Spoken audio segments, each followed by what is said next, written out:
Bonjour et bienvenue dans mes carnets sonores. Je m'appelle Chloé et je vous emmène dans ma vie paysanne et créative.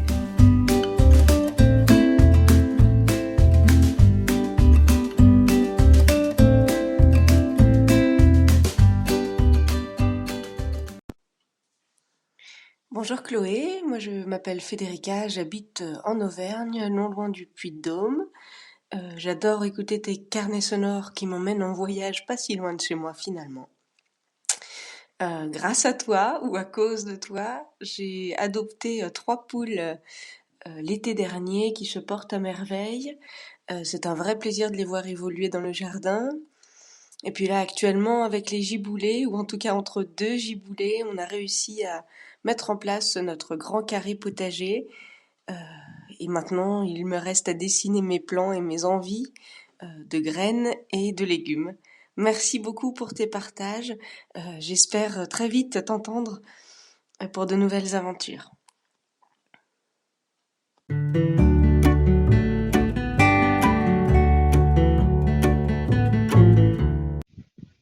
Bonjour Chloé. Eh bien écoute, je suis ravie d'enregistrer ce message pour tes carnets sonores parce qu'en fait, c'est un peu grâce à toi que je suis là où je suis tout de suite là maintenant, c'est-à-dire dans une bergerie avec plein d'agneaux. Ils sont assez grands là, on a fait la pesée ce matin, c'était sport. Et en fait, tes carnets sonores, eh ben, je les ai écoutés à l'automne, alors que je faisais une formation qui a été voilà, destinée à m'orienter un peu sur mon envie de projet agricole. Et puis à la suite de tout ça, de tes carnets sonores, entre autres, des rencontres que j'ai faites, et ben, je me suis inscrite en BPREA. Et aujourd'hui, voilà, je suis en train de faire mon stage dans une bergerie avec des agneaux qu'on va bientôt mettre à l'herbe. Peut-être cet après-midi, on va les sortir. Et du coup, je suis ravie d'enregistrer dans cet endroit et ben, ce petit message, alors que tes carnets sonores, voilà, ça fait le lien jusqu'ici.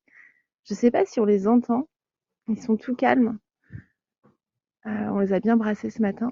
Là, ils sont très calmes, mais voilà, ils sont là. On entend le bruit de leurs pas dans la paille. On a paillé ce matin aussi. Voilà. Et ben, en tout cas, un grand merci. Et puis, j'espère que... Oh, voilà, il y a un petit agneau qui vient sentir mon téléphone. J'espère que les carnets sonores vont continuer longtemps, parce que c'est précieux.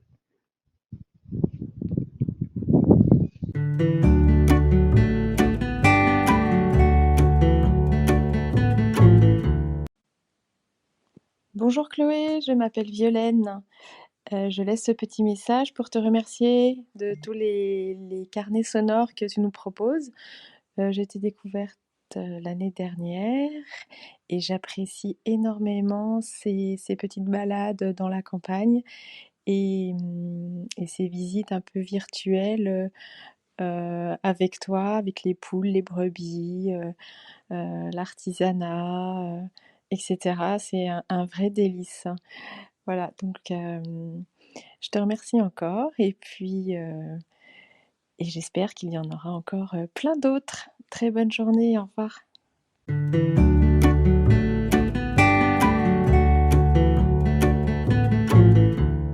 Merci Chloé de partager avec nous ces moments de vie paysanne.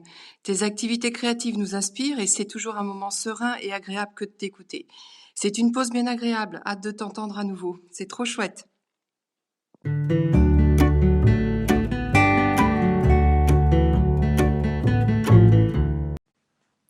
Bonjour, je m'appelle Mathilde et je t'écoute Chloé depuis l'Indre-et-Loire, Vilaine-les-Rochers précisément, je pense que tu me reconnaîtras. Voilà, je voulais te remercier pour ta transmission de passion, de savoir-faire, de savoir-être. Pour moi, les rendez-vous sonores, c'est vraiment un moment que je me dédie à moi-même et parfois à mon fils qui écoute aussi ta jolie voix. Et voilà, je voulais te remercier parce que bah en fait tu nous transportes dans tout ce que tu fais avec une telle passion et que bah même si on connaît rien, la machine à coudre des chaussettes, et bah on est dedans quoi. Voilà. Eh bien écoute, j'espère un jour pouvoir te rendre l'appareil par moi-même, mon installation en agriculture paysanne dans les plantes aromatiques et médicinales. Voilà. Si tu as envie d'entendre des choses à ce sujet un jour. Je te remercie fortement. Je t'embrasse. très fort. À tout bientôt.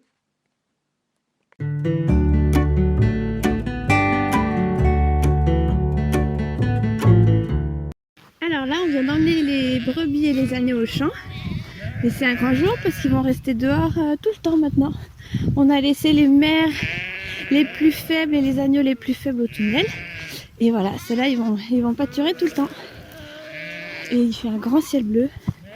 Il y a les agneaux qui courent. Elles sont en train de manger de l'herbe. Elles montent vers la forêt. Moi, je vais leur agrandir le parc. Je vais faire la clôture électrique. Ah.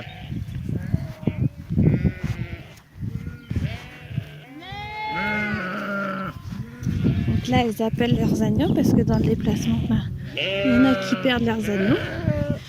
Et il y en a certaines qui restent toujours bien collées à leurs agneaux. C'est marrant. Et puis là, tout le monde pâture. Et puis après, ils se retrouvent tranquillement. Et quand je reviens en milieu de journée, généralement tout le monde est couché, en train de ruminer.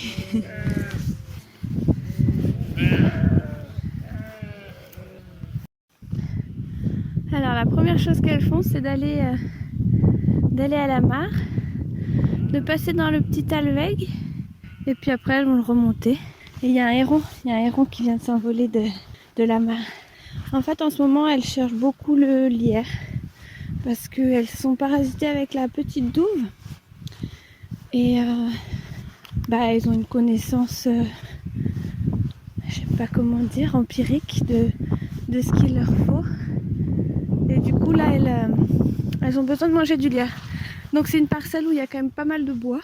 Donc elles ont bien attaqué le lierre jusqu'à à peu près 1 mètre... je sais pas, ça fait combien? Presque, ouais, jusqu'à 1,50 m, 1,60 m.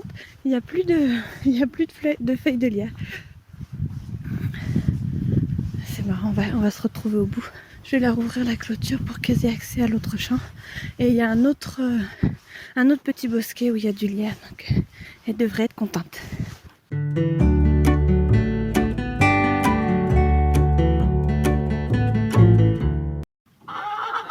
On est dans le poulailler, donc on est mardi aujourd'hui et je nettoie le poulailler. Donc c'est le matin, il y a pas mal de poules qui sont dans les pondoirs. Je leur ai remis de la paille fraîche et puis voilà. Ah. Donc il y a un grand soleil là, c'est vraiment des belles journées. C'est marrant, ça faisait beaucoup de bruit et dès que j'ai allumé le micro, elles parlent plus. Elles sont timides. Hein.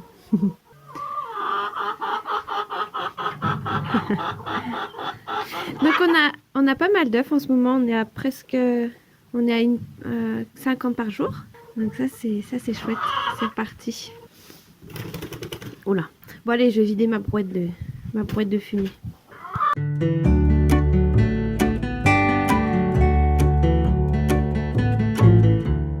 Alors là je suis dans le tunnel, on est le soir et il y a ma brebis préférée qui est en train de commencer à mettre bas. Pour l'instant, elle tourne, elle gratte.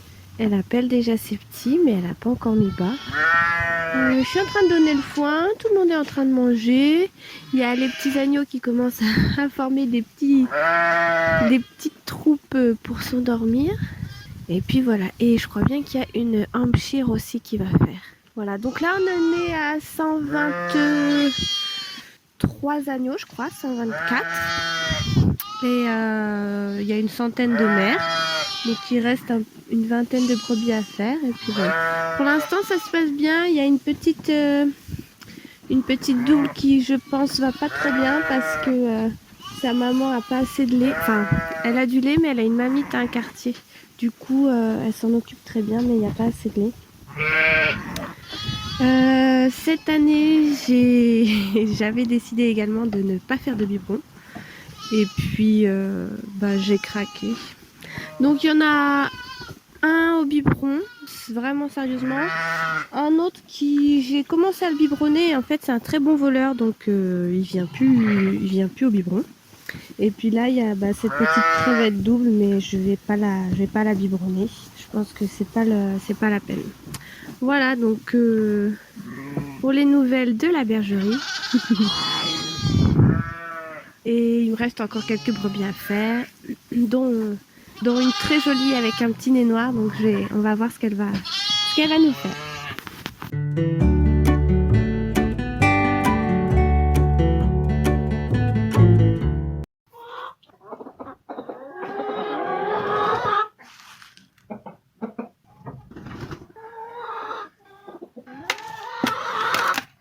Salut les filles. Ah, il y a déjà des petits œufs. Tu descends toi Coco? Allez, hop. Voilà.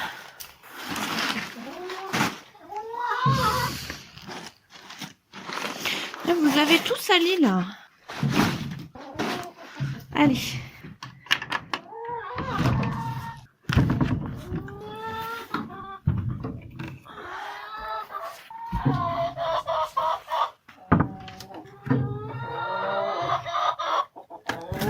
Hop. Voilà, on vient d'ouvrir aux poules. Elles sont presque toutes sorties. Il y a déjà 4 œufs. Et ce matin, il a bien gelé, c'est tout blanc. Et là, il y a du soleil. C'est trop beau. Et j'ai eu mes premières naissances. L'agnelage a démarré. J'ai eu une maman Hampshire qui a fait 2 agneaux, un mâle, une femelle. Et une limousine aussi qui a fait un mâle, une femelle. Elle avait été échographiée simple. Et puis en fait, elle m'a fait des doubles. Donc tout le monde va bien. Je les ai rentrés à la bergerie. Et puis là, aujourd'hui, ça va être le tri. Et puis on va rentrer tout le monde. Et puis voilà. Et hier, j'ai eu ma formation au BPF il y a assez longtemps. Et il faut que je m'occupe de ça dans les 2 semaines, de rédiger tout ça, faire les papiers. Et puis voilà, ça avancera. Les recettes sont validées. Les étiquettes sont validées. Enfin non, il en manque qu'une à faire valider. Et voilà, donc la prochaine étape ce sera de finir de faire la savonnerie et puis je pourrai m'enregistrer officiellement sur la NSM quoi. Voilà.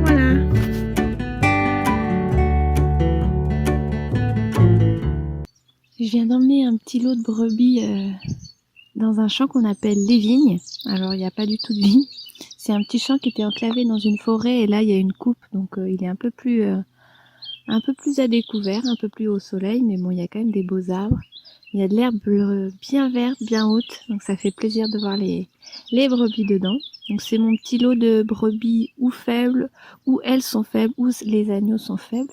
Et du coup, je les soigne un peu plus, quoi. Elles sont rentrées la nuit, voilà. Et donc ce matin, je les ai emmenées toutes seules avec mon chien de conduite de troupeau, Lopi. Et ça a pas trop mal marché. C'est pas facile pour les chiens quand il y a les agneaux en fait parce que le troupeau se comporte différemment et les brebis individuellement se comportent différemment. Mais ça a bien été, il a fallu reprendre quelques fois parce qu'il oubliait des agneaux. Mais voilà, là elles sont dehors pour la journée. Je pense que je vais les rentrer ce soir, je vais voir, je vais regarder la météo ou alors je vais les laisser dehors. Faudrait que je leur amène de l'eau si je les laisse dehors. Voilà, donc c'est toujours agréable de travailler avec cette équipe de 3, l'éleveur, le troupeau et le chien. C'est vraiment un travail intéressant. Ça prend du temps de dresser un chien, mais il vous rend service tous les jours et c'est très agréable. Et la relation entre vous et le troupeau change du coup. Voilà. Un Lopi.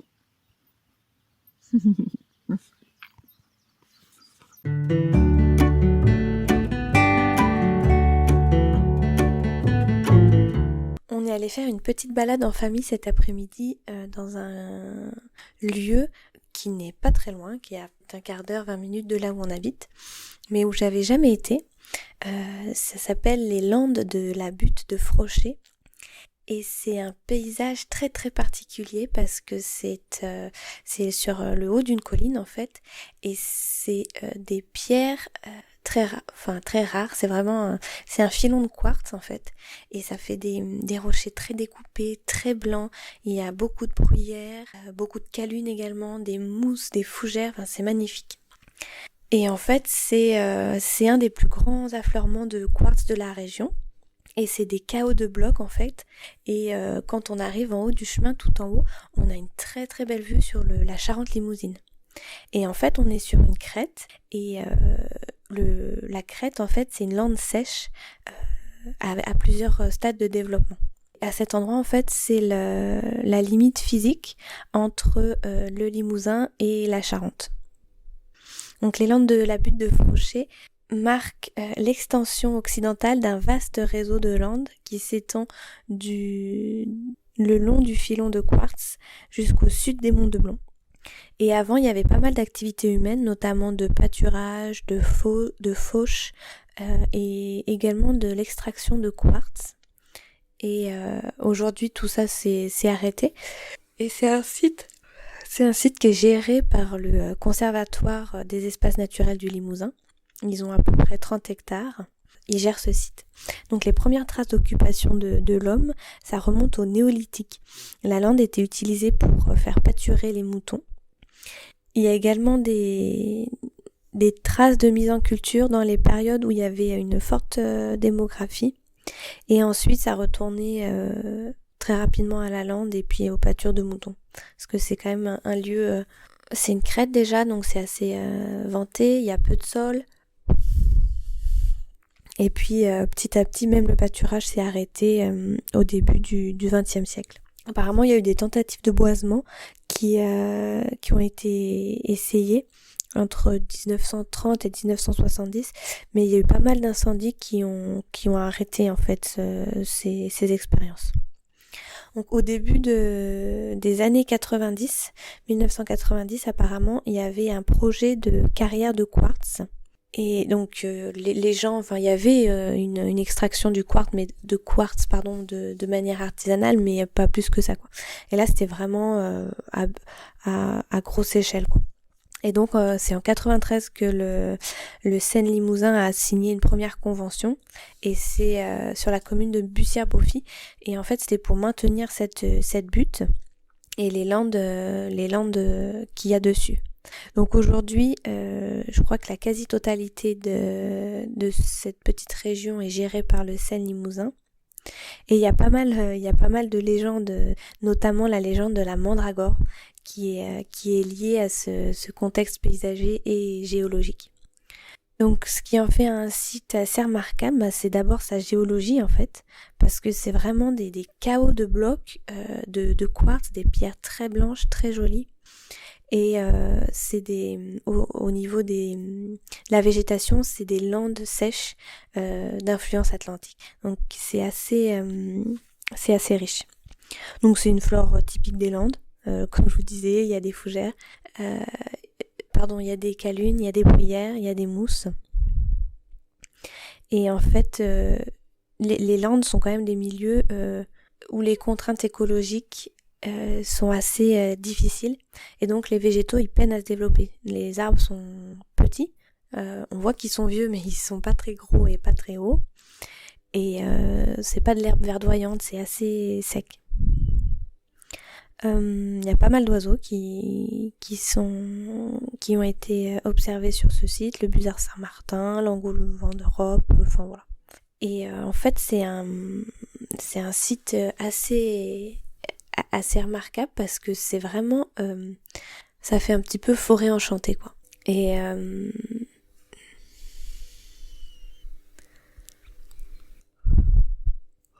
donc l'une des légendes qui a pris un petit peu sa source là-bas, c'est la légende de la mandragore.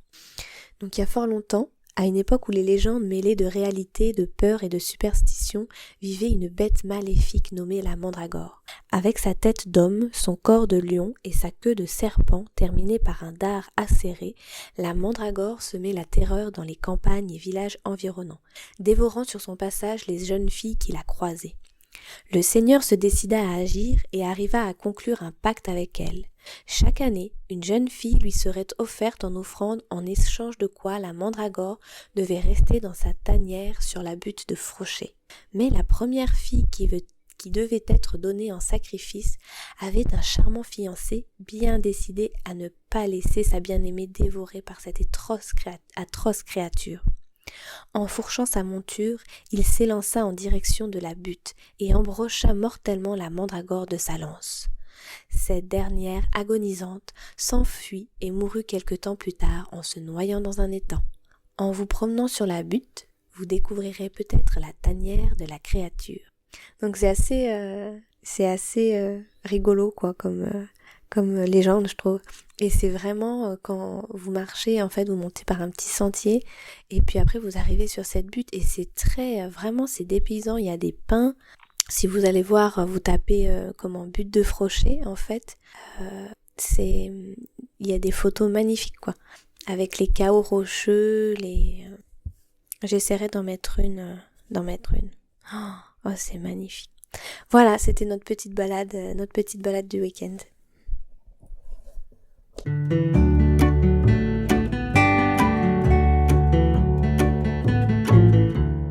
Je ne mentirai plus jamais. Le prix de la liberté enregistré. Merci.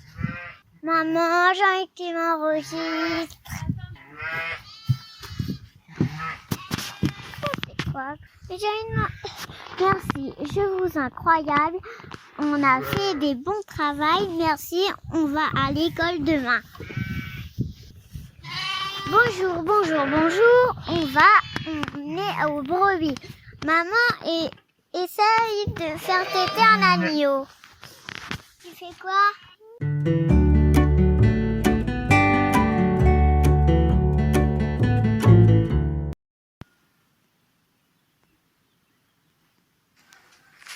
Dam dam da dam, dam dam da dam, dam dam da dam, dam dam da dam, dam dam da dam.